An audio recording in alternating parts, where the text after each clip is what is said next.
On one of the major health conditions facing the UK. Ranj, it's affecting more than 5 million people in England alone. Yeah, pre-diabetes is when your blood sugar is too high, and it means you have a higher chance of developing type 2 diabetes, but it can be totally reversible. So I've been investigating how to reduce that risk. You may be familiar with the facts around type 2 diabetes. It's a serious health condition which, if left untreated, could lead to life-changing issues such as kidney problems, heart disease, limb amputation, and even stroke. However, symptoms can be hard to spot and will often only appear after the condition is quite far progressed, which is why it's so important to know what might bring on the condition and how to avoid it. Prediabetes is the term used to describe the stage between normal, healthy blood sugar levels and type 2 diabetes. And it could be a warning to make some lifestyle changes before it's too late. That's not mine. I'd come to meet nurse practitioner Iona, who was diagnosed with prediabetes last May. Iona, tell me about when you first learned about your prediabetes diagnosis. I had a blood test that picked up prediabetes. How did you feel about that? Annoyed with myself, embarrassed. As a diabetic, there are lots of risks. I think there's a lot of lifestyle changes that you need to tackle, and I've not got very good self-control when it comes to food. I don't want to become diabetic, that's the main thing. Did you think you might have been at risk? My sister is a diabetic, so obviously I'm aware that there is a genetic element to it. I always hoped that it wouldn't happen to me. When are you due for your next checkup? A couple of months. OK, so we've got a couple of months to put some changes in place and hopefully get you a good result. OK, lovely. That's great. A pre-diabetes diagnosis needn't be scary. Making the right diet and lifestyle changes can go a long way toward controlling the condition and avoiding type 2 diabetes. Nurse Glenys Johnson specialises in helping patients manage the condition. We've got this wonderful array of food in front of us. I'm immediately drawn to like the cakes and the biscuits, but they're not ideal here, are they? We are naturally drawn to things that are going to be very quick energy. And it isn't, you can't have any. I like a little bit of birthday cake. Yeah, it's about... we both do, don't we? A sugary treat once a week for a special occasion is allowed. And it's not just the obvious sugary treats which can increase your blood sugar levels. Generally, we have far too much carbohydrates. Carbs are sugar. They will all break down to sugar. We generally split it into two sections. The sugary carbs, so that would be your fruit juices, the fruit jams, and then the starchy side will be your bread, potato, pasta, rice. It's not spaghetti bolognese, it's bolognese spaghetti. So the ratio needs to be reversed. Yes, so we've got quite a lot of above-the-ground green vegetables here.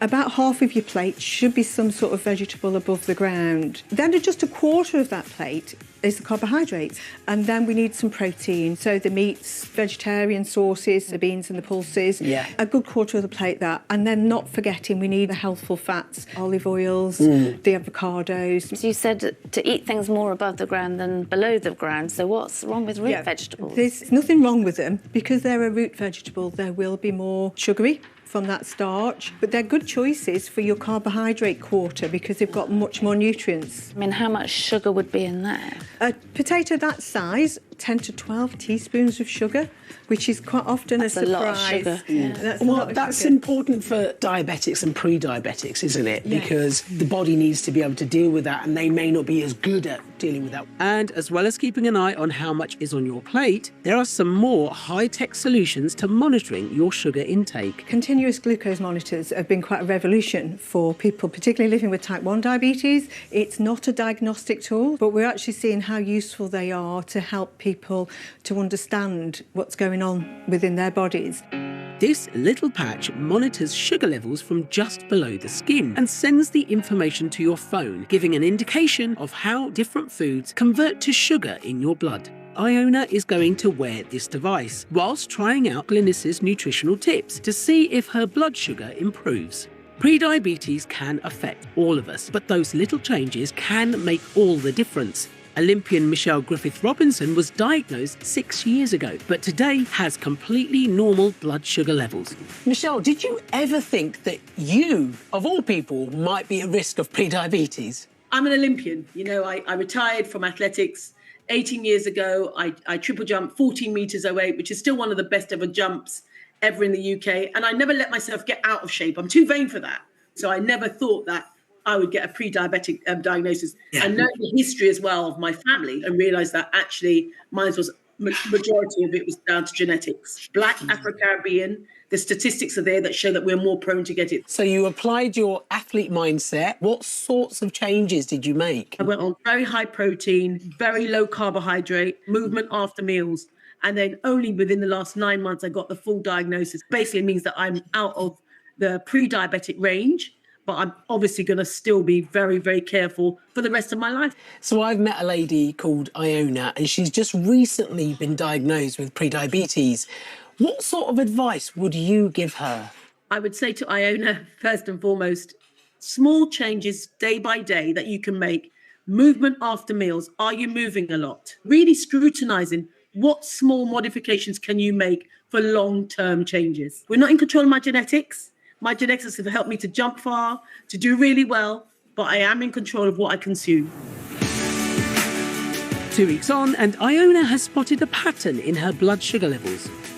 So bread, potatoes, pasta, everything like that will put the sugars up. I've been tending to have more salady type things, cauliflower rice and things like that. It doesn't seem to matter how big a bowl I have, the sugars don't really seem to spike. Over 10 days of monitoring, Iona's predicted blood sugar levels are averaging just under 6%, which is in the healthy range. If this continues to her next checkup, she could move out of the pre-diabetic category. The combination of a change in diet and increasing exercise is all sort of helping to level the sugars out and bring them down.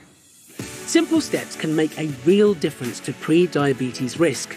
Consider a moderate reduction in carbohydrates, making them only a quarter of your meal. Save sugary snacks as an occasional treat. A sedentary lifestyle is linked to an increased risk, so try to be more active. If you are overweight or living with obesity, losing just 5% of your body weight can significantly reduce your risk. The most incredible thing about the changes I've been hearing about today is that with the right support, roughly half of all people diagnosed with prediabetes could either delay or even prevent the onset of type 2 diabetes. And that will change the rest of your life. Absolutely amazing. Do you know what I love that Michelle said in that? When she was talking about you can't control everything, but you can control what you do. Isn't that right, Ranj?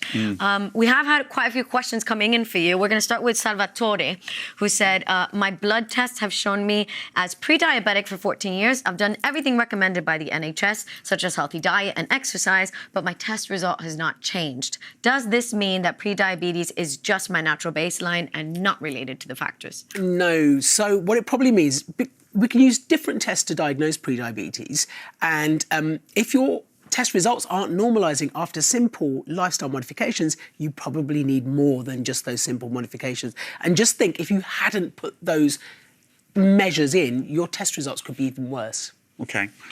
Rosemary has got to this question. She says, I've been diagnosed with pre-diabetes. I'm 74 years old, 8 stone, and quite active. But the thing is, I'm never really hungry.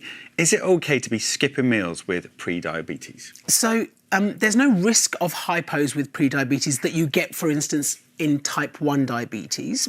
But you still need to make sure your nutritional intake is adequate. And as you get older, your appetite naturally goes down. So you might have to pay extra attention to making sure you get enough of the nutrients you need. Eating small meals regularly is probably the way to go. OK. Good advice for Rosemary. And we've also had this message in from Susan. She's saying, I've been diagnosed with pre-diabetes and high cholesterol and have been prescribed statins. I'd like to try to lose weight first before I go down the medication route. Would this be advised? If you're going to make any changes to medication, speak to a healthcare professional first, obviously, but losing weight in a healthy way, so eating more healthily, moving more, will not only improve your weight management, it will improve improve your pre-diabetes risk, and it will also improve your cholesterol. So you may not need the medication in the first place, so well worth doing. Yeah. So I'm just thinking, when we have a lot of fun with Strictly Fitness, but it's never a bad thing to join in every day just for a minute to get moving, and the exercise helps with stuff like that as well. Thank you, Ranji's back again at about 10:15. Yeah, it's a Ranj-heavy show today. Yeah, quite right, because we can't get enough of Ranj. We like it. You're talking about Parkinson's. Yes, it's